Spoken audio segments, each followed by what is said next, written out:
Welcome back to another technical deep dive here in the debug zone.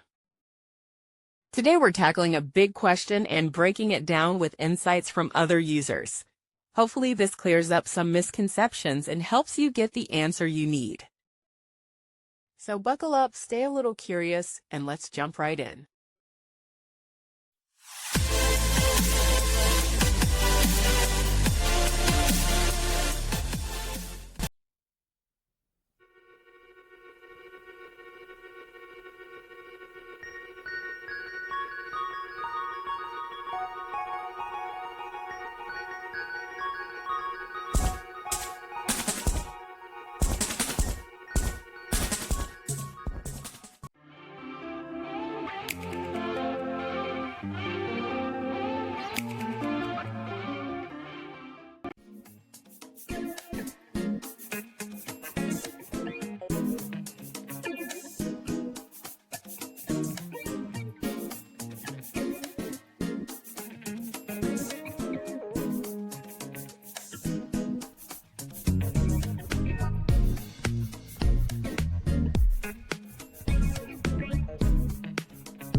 And that's a wrap.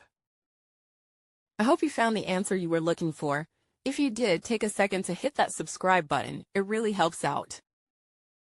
And let me know in the comments which solution worked best for you. See you next time in the debug zone.